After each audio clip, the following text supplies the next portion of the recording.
Assalamualaikum murid-murid tahun 5 dan 6. Pada hari ini, kita akan mempelajari subjek ibadah. Pada pembelajaran yang lepas, kita dah belajar mengenai puasa Ramadan, iaitu erti puasa, hukum berpuasa, dalil wajib berpuasa, syarat wajib dan syarat sah puasa, perkara yang dilarang, makruh dan sunat dilakukan ketika berpuasa, hari-hari yang haram, sunat dan makruh untuk berpuasa dan lain-lain lagi. Pada pembelajaran hari ini, kita akan sambung lagi mengenai puasa Ramadan.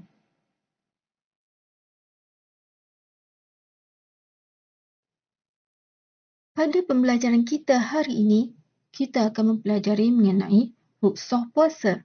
Sebagaimana solat, puasa juga ada ruksahnya yang tersendiri. Yang membezakan antara puasa dengan solat, solat wajib dilakukan walau apa cara sekalipun, tetapi ada ruksahnya, iaitu solat secara jamak ataupun solat secara qasar. Bagaimana pula dengan ruksah puasa? Mari kita lihat apa itu ruksah puasa.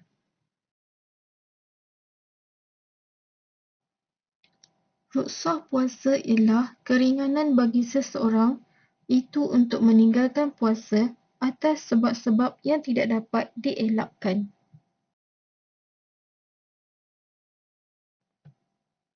Namun begitu, tidak semua orang dibenarkan untuk meninggalkan puasa. Hanya segelintir sahaja orang yang dibenarkan untuk meninggalkan puasa.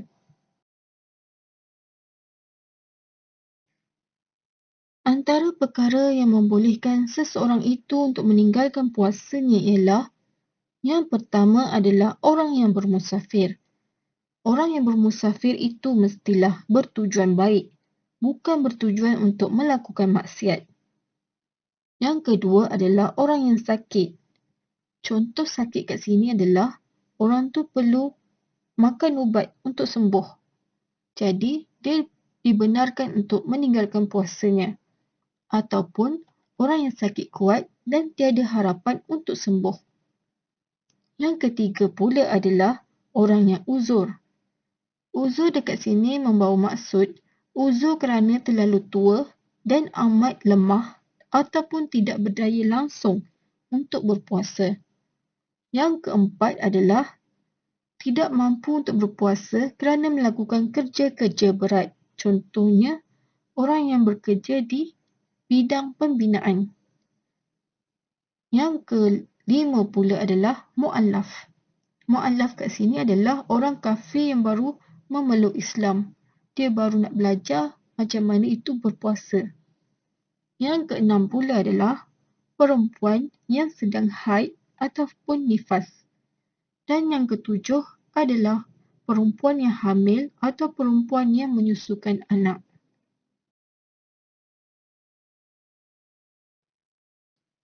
Seterusnya pula, mari kita lihat mengenai qada puasa. Apa itu qada puasa?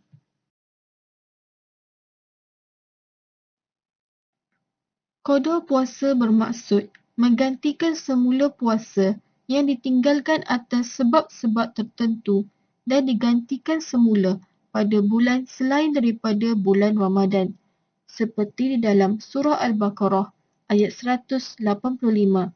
Barang siapa sakit atau dalam perjalanan lalu ia berbuka Ramadan, maka wajiblah baginya berpuasa sebanyak hari yang ditinggalkannya itu pada hari-hari yang lain.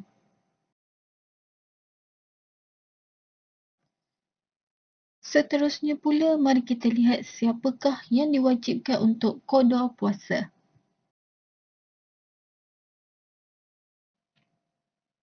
Antara orang yang diwajibkan untuk qada puasa adalah yang pertama, tidak berpuasa kerana sebab-sebab yang dibenarkan. Contohnya tadi adalah sakit dan perlu untuk makan ubat. Yang kedua adalah orang yang membatalkan puasa dengan sengaja.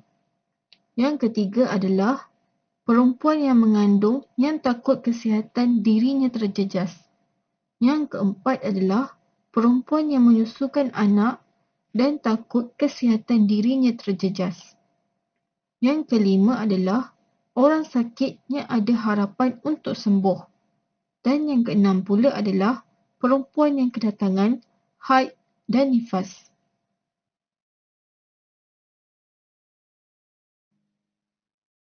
Okey, kita dah belajar mengenai qada puasa. Bagaimana pula dengan fidyah puasa? Apa itu fidyah puasa?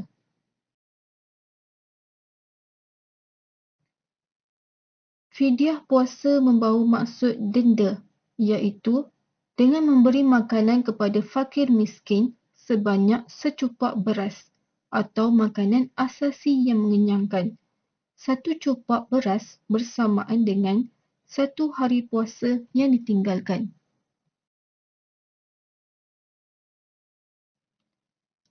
Siapa pula orang-orang yang diwajibkan untuk membayar fidyah?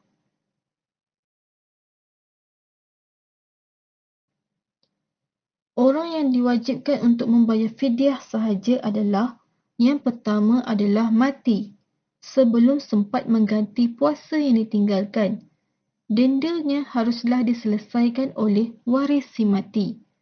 Yang kedua adalah mengalami keuzuran disebabkan usia yang lanjut atau sakit yang berpanjangan sehingga menyebabkannya tidak mampu lagi untuk berpuasa.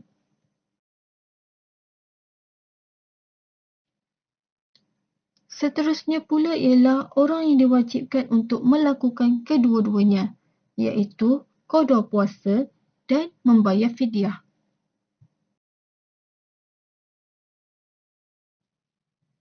Orang yang wajib untuk melakukan kedua-duanya, iaitu wajib qada puasa dan wajib juga untuk membayar fidyah ialah yang pertama, ibu yang menyusukan anak dan takut kekeringan susu lalu membatalkan puasanya. Yang kedua, ibu yang mengandung dan takut jika berpuasa akan memudaratkan anak di dalam kandungannya. Yang ketiga, orang yang sengaja melengah-lengahkan puasa qadanya sehingga tiba ke bulan Ramadan yang baru. Yang keempat, orang yang tidak berpuasa dengan sengaja.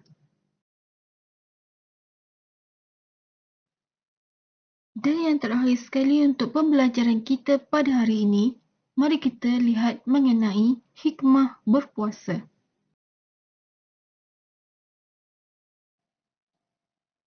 Antara hikmah berpuasa ialah yang pertama, melatih diri bersifat jujur dan amanah.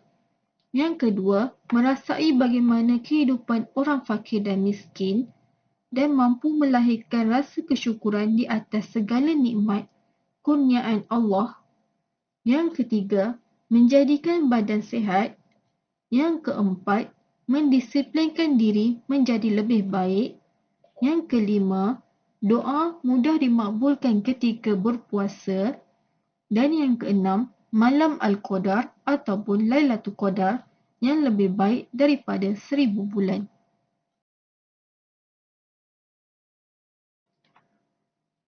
Baiklah, itu sahaja sesi pembelajaran kita pada hari ini. Terima kasih diucapkan kepada murid-murid yang sudi meluangkan masa, meminjamkan mata dan telinga untuk menonton dan mendengar video nota pembelajaran kita pada hari ini, iaitu puasa Ramadan.